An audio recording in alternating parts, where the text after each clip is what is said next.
Bismillahirrahmanirrahim. Dear students, today our topic is evolution of static studies, defense and static studies. Before we start, how what was the evolution of static study? First, we will discuss development of DSS. इसका क्या development of static studies से क्या मुराद है कि static studies के subject जो है वो किस तरह से मुतारफ़ हुआ, कब मुतारफ़ हुआ, अलहदा डिसिप्लिन के तौर पर इसकी पहचान कब हुई। तो let's start it. Development of defence and static studies. The static studies had developed outside the universities. The static studies had developed outside the universities. Static studies established as a mean to avoid future war. The Cold War and the armed races created the conditions for the development of the subject. The Cold War and the armed race created the conditions for the development of the subject. Cold War was an opportunity to establish static studies as an academic subject. Military study appeared too technical and narrow that had shaped the civilian role in static policies. यानी हम कह सकते हैं या हम ये कहना चाह रहे हैं कि स्टैटिक स्टडीज़ जो है उसकी डेवलपमेंट कहाँ पे हुई? Outside the universities. किस लिए? Why it was established? To avoid future war. Cold war के बाद the cold war and the arm race created the condition for the development of the subject. Cold war और जो arm race थी उसकी वजह से इस सब्जेक्ट के अंदर डेवलपमेंट हुई है और कोल्ड वार ने इसे ये मौका दिया कि ये एक अलहदा डिसिप्लिन के तौर पर उभर कर सामने। और military study appeared too technical and narrow that had shaped the civilian role in static study. The static study do not come as a subject matter before 1945. But after 1945, the static studies became important and scholars starting to research about that. The atomic bomb, which had dropped in Japan in 1945, became the reason of the static studies became broadly. As Kinboth 1994 said,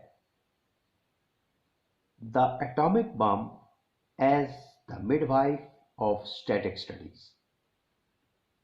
The emergence of static studies in 1950s with the outbreak of the Cold War and the intention to the nuclear weapon, there was a rush to study static and strategic systematically. When static study was born as a subject, the theories about static became systematic. 1945 से पहले static studies को as a discipline इसकी कोई ख़ास अहमियत नहीं थी। जब एटम बम गिराया गया तो उसके बाद इसकी अहमियत बढ़ती चली गई। जैसा कि वो कहते हैं, किनबॉथ कहता है, the atomic bomb as the midwife of static studies. Cold war के आगाज़ के साथ ही इसकी और न्यूक्लियर वेपन जो था एटम बॉम्ब के तो लोग इसकी तरफ मुतवज्जे हुए कि क्या जंगी हिकमत अमली होनी चाहिए, किस तरह से जंगें लड़ी जाए। फिर कहते हैं इसकी जो थ्योरी है, इसकी जो रिसर्च है, थ्योरिस्ट जो है वो इसके बारे में सिस्टमेटिकली सोचने लगे। In and out of the cold war. In and out of the in and out of the Cold War. During the Cold War, policy seemed fixed. During the Cold War, policy seemed fixed. The contest between liberal capitalist and totalitarian socialist to form government was inescapable. The contest between liberal capitalist and totalitarian socialist to form government was inescapable. Deterrence became an issue and scholars being interested in armed control. Changes character and tempo of Cold War influenced static studies. After the Cuban Missile Crisis happened in 1962, the static study turned a little to other side, like pay attention to environment and economic development. Maybe in this time, the concern to be superpower not only conquer or use of military means in ancient, but also using economic power and so on. In this time, the concern of the state to build up their nation and also the economic as national security interest higher than involved in the war.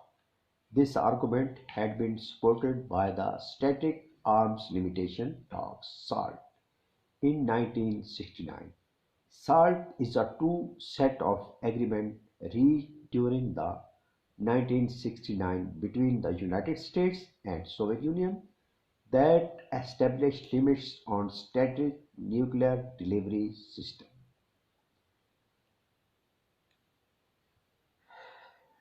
Cold war के दौरान in and out of the cold war के दौरान जो policies थी वो fix नज़र आती है. जो कैपिटलिस्ट थे और जो सोशलिस्ट थे टू फॉर्म गवर्नमेंट वाज अनएस्केपेबल. वो अपने अपने नज़रिए से इधर उधर नहीं होते थे. डेट्रिस जो था वो एक इशू बन चुका था and scholar being interested in arm control. और स्कॉलर जो थे वो तो इन चीज़ों ने वो आर्म कंट्रोल्स की तरफ बढ़ रहे थे. स्कॉलर्स वो किस तरह से आर्म्स को कंट्रोल किया जाए.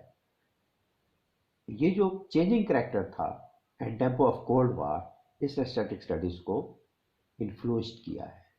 और क्यूबन मिसाइल जो क्राइसिस था 1962 उसने भी अटेंशन जो है वो खालिस जो फौजी मामला उनसे हटाकर माशी और माहौलियाती माहौल की तरफ भी की है, जिसकी वजह से अमेरिका और रशिया ने सॉल्ट किया है static arms talks. The and academic and policy world. Tension escapably exists between academic and policy world with their different responsibilities, ethical and practical difficulties. Tension inescapably exists between academic and policy word. एक academic word थी, दूसरी policy word थी. उनके दरमियान जो है ना उनकी word with their differences responsibilities क्या कौन सी थी. Ethical and practical difficulties. Study is rarely a theoretical in practice. Practical men believe themselves to exempt from any intellectual influence, but slaves of breathless economists. Practical men can expert to be judges by results. Wise strategists always said their decisions possible, but in practice it prevents extensive argumentation. Practicemen offer static practice but demand high risk personnel. If the objectives are misplaced, it became the strategist's responsibility. According to Keynes, 1979, practical men refer to people who believe they to be quite exempt from the intellectual influence, are usually the slave of some dead economics. An effective policy outside of academic had drawn consideration in their disciplinary box. Without disciplinary box, teaching and research would become unmanageable. The study of strategy. The strategic studies can be seen as an intellectual approach to specific problems rather than a distinct field of study. The study of strategy also became broader when the influence of economy and management studies become a focus than a military action. The good study will portray the excellence of aftermath. Realism and realism, old and new. There is assumption made by many students that states always talk about the military power. Three aspects they had critics were the number one, challenge to an overdrawn claim from objectivity. Second, disregard of domestic and transnational factors. And three, preoccupation with armed forces for peaceful means and dispute settlement. Realists legitimate armed forces as an acceptable instrument of policy, where the concept encourages a dangerous view of the world.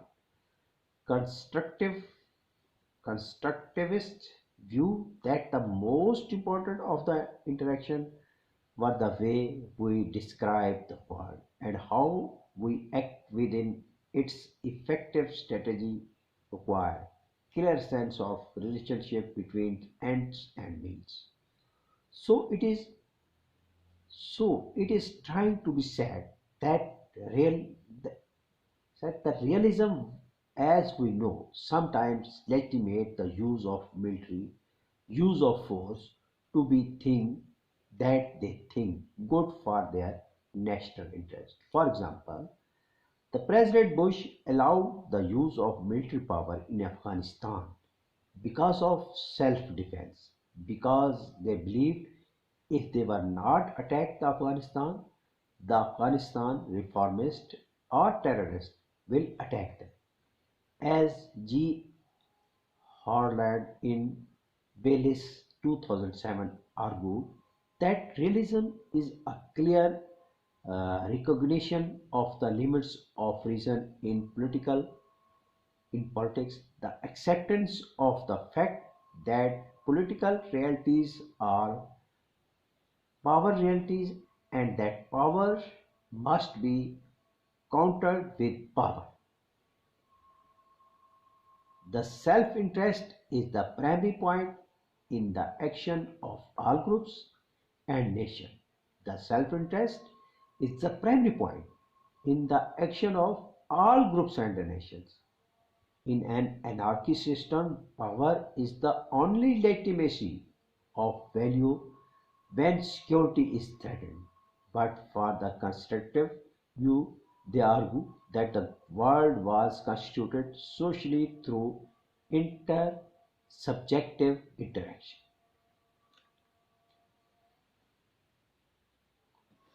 The study the study of strategy. A new realism, a new realism requires a broader focus than in the past to understand the nature of present conflicts, the core characteristics of conflict, and the role played by armed forces must be revalued. Economic growth and independence can reduce tension between states and create peaceful coexistence. Steady look more common than violent. The most of objectives can met without the use of threatened use of violence. Formulation developed with armed forces in mind can severe can serve a variety of purpose. War against drugs, economy, environment. Its static studies activities more about dispute settlement, arms control, and supportive work of United Nations to promote peace. Next, evolution of defense. तो next हमारा जो topic होगा, यहाँ तक हमने study किया कि development क्या, स्टैटिक स्टडीज़ की डेवलपमेंट कैसे हुई, स्टैटिक स्टडीज़ में किस तरह से तब्दीलियाँ आई, तो ये पॉइंट हमने डिस्कस किए। नेक्स्ट हमारा टॉपिक जो होगा वो होगा evolution of defence and static studies कि एवोल्यूशन इसका इर्तिका किस तरह से हुआ, किन मरहल से गुजरी, कहाँ से शुरू हुई, कहाँ से इसका आगाज़ हुआ और मौजूदा दौर में इसकी क्या सूरत हाल।